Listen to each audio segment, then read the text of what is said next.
இந்த செமிஃபைனலை ஜெயிக்க அடேங்கப்பா 11 பேர் அணிக்கு 30 பந்துகளில் 36 ரன்கள் தேவை.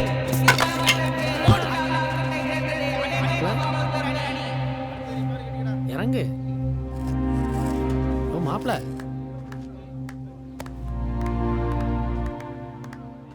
நீ என் மேலே அந்த கோவத்துக்கு அவகிட்ட போய் பேசியிருக்கூடாது பாப்பா. என்ன பண்ணுறது, இந்த வீட்டில் எனக்குன்னு பேச யார் இருக்கா? நான் தான் பேசி ஆகணும்.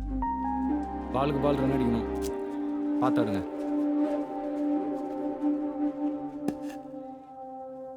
உனக்கு என்னை விட உன் ஈகோ பெருசாக நான் அவன்கிட்ட சண்டை போட்டிருக்கேன். ஆனால் உன்கிட்ட ஒரு வார்த்தை அதை பற்றி கேட்டதில்லை. ஏன்னா நீ என் நம்பிக்கை கெடுக்க மாட்டேன்னு நம்பின.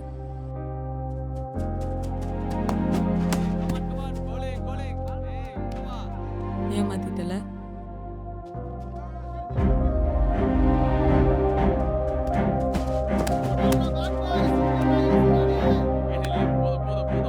ஈகோக்காக என்னை விட்டு கொடுத்துட்டல.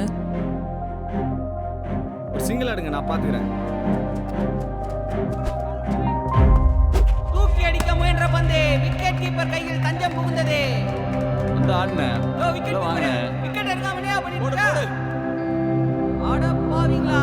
யோ பேட் பாய்ஸ், நீங்க இவ்ளோ பேட் பாய்ஸ் ஆயா? ஜோக்கரு. ஜோக்கர்னா?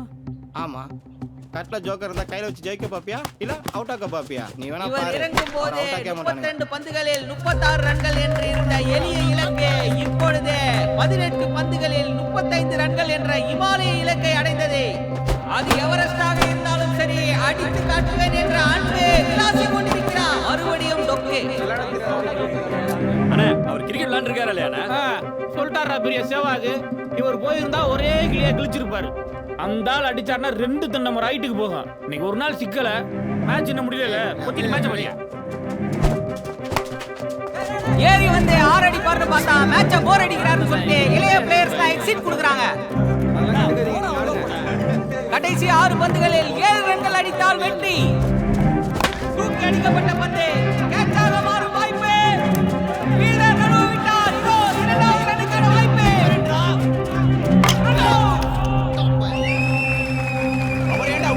என்னப்பா அது? அவர் அவுட் ஆனதுக்கு ஆப்போசிட் டீம்ல ஃபீல் பண்றானுங்க. அப்ப அவருக்காகவே ஒரு ஃபீலிங்கான பாட்டை டெடிகேட் பண்றாங்க. இந்த செமிஃபைனலில் வெற்றி பெற 5 பந்துகளில் 6 ரன்கள் அடிக்க வேண்டும். அடித்த அணியை ஃபைனல்ஸுக்கு கொண்டு செல்வாரா அன்பு? டைட்டில் தூக்கி அடிக்கப்பட்ட பந்து. இதோ இது கேட்சாக மாற வாய்ப்பு இல்லை. யாரு இவ்வளோ ஈஸியா ஜெயிக்க வேண்டிய மேட்ச சிஎஸ்கே டீம் மாதிரி கடைசி வரைக்கும் கொண்டு போய் பிரஷர் ஆக்கி விட்ட நம்ம வானத்தை போல விஜயகாந்துக்கு நம்ம கமிட்டி சார்பா ஒரு நன்றியை தெரிவிச்சுக்கிறோம்ப்பா. சூப்பர்ண்ணே. நன்றிடா. செம்மையா அண்ணனே. தேங்க்ஸ்ப்பா. ராக்கெட் மாதிரி போச்சு பாரு 6. சுத்தி எது நடந்தாலும் ஆட்டவன் வந்துட்டான், அவன் ஜெயிக்கிறத மட்டும் தான் பாக்குறான். நீ தான் மாப்பிள அவன் அப்படி இப்படின்னு போட்டு குழப்பிக்கிட்டு இருக்க. அங்கதான் மாப்பிள நம்ம தோக்குறோம்.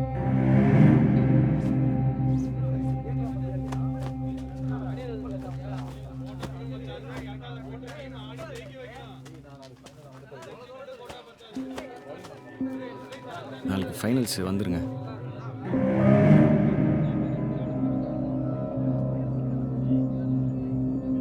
டீம் எல்லாம் ஜெர்சி போட்டு விளாட்றோம். இந்தாங்க உங்கள் ஜெர்சி.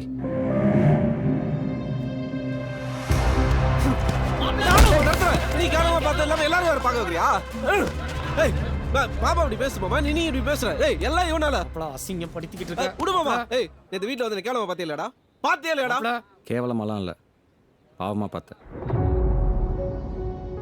நீங்கள் பாட்டுக்கு என் மேலே இருக்கிற வெறுப்பில் அவர்கிட்ட மாப்பிள்ளை வீட்டுக்காரங்களை கூட்டு வர சொல்லிட்டீங்க. அது தெரியாமல் அவரும் கூட்டு வந்துட்டார் வீட்டுக்கு.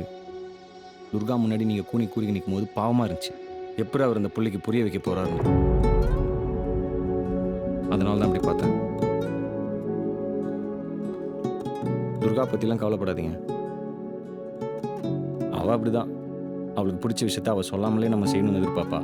இல்லைனா இந்த மாதிரி எதாவது மன உளைச்சல் கொடுத்து செய்ய வச்சிருவா. எப்போ உங்களால் தான் அவன் என்ன பிடிச்சிருக்குன்னு சொன்னாலோ அப்போவே உங்கள் மேலே இருக்கிற கோவம் வெறுப்பெல்லாம் போயிடுச்சுங்க.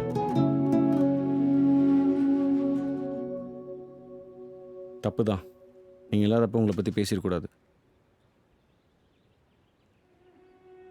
மன்னிச்சிருங்க.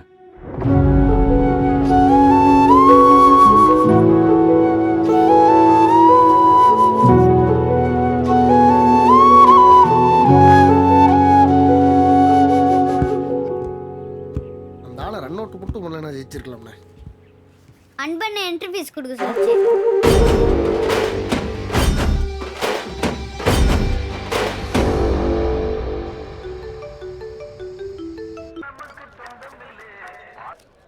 மாப்பிள நான் சொல்கிறேன் தப்பாக எடுத்துக்காது மாப்பிள.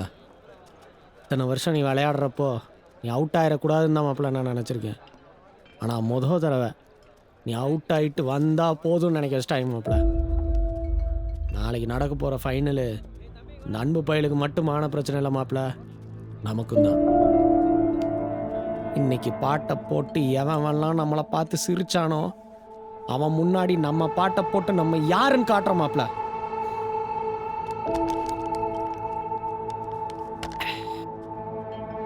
நம்மாப்ல இவ்வளோ பேசுகிறேன், ஒன்றுமே பேசாமல் இருக்க.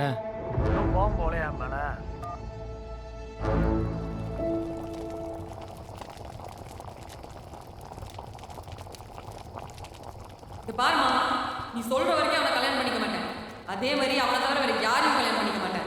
நான் சும்மா இருக்கேன்னு நினைச்சு இந்த மாதிரி 2 மாசத்துல ஒருத்தர் ரெடியா இருக்கா, 3 மாசத்துல ஒருத்தர் ரெடியா இருக்கான்னு பேசிட்டு இருந்தேன். நடக்கிறதுக்கு நான் பொறுப்பு இல்லை.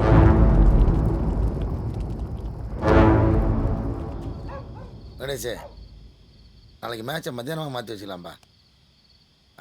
அன்பு லவரோட அம்மா நம்ம ஃபைனல் மேட்ச் வச்சுருந்தோம்ல, அதே டைமில் நிச்சயதார்த்தம் வச்சுட்டாங்க. வந்தால் தான் பொண்ணு கொடுப்பேன்னு சொல்லிட்டாங்கப்பா. என்னண்ணா நீ இதெல்லாம் ஒரு காரணம் நான் மேட்சை தள்ளிக்க சொல்கிறேன்? ஏய், லைஃப் மேட்ருப்பா. ஓ, அதெல்லாம் ஹீரோ மாதிரி சவால் விட்றப்போ யோசிச்சிருக்கணும். ஏன் சார் பேச மாட்டாரம்மா? அன்னைக்கு சவால் விடும்போது மட்டும் தெனாவட்டா பேசினாரு. கௌரவம் போயிடும்ல. ஓ நோ, மேட்ச் கொஞ்சம் தள்ளி வச்சுக்கலாண்ணா. நீ வீம்புக்குனே பண்ற. நாளைக்கு அந்த பையில நிச்சயத்துக்கு வந்தாலும் நான் வரமாட்டேன், பாத்துக்க. வராத. உன்னை நான் எதுக்கு எதிர்பார்த்திருக்கேன்? வச்சுக்கலாண்ணா. திமுறா சவால் விட்டதுக்கு டீமா சேர்ந்து மைக்கில் மன்னிப்பு கேட்கணும், அவ்வளோதாண்ணா. ஏய், என்ன எவ்வளோ மோசமாயிட்டீங்க? போகலாம் வாண்ணா. இரண்டு ஒரு நோ, நிமிஷம் கணேஷே. போகலாம் வாண்ணா.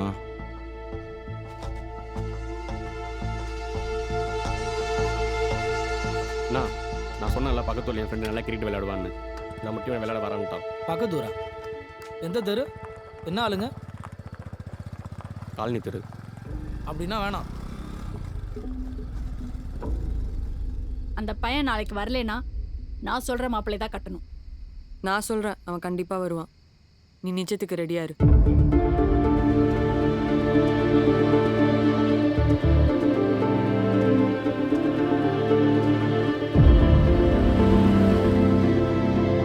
எனக்காக அது பண்ணி இது பண்ண நீ எப்பவும் சொல்ல மாட்டேன்.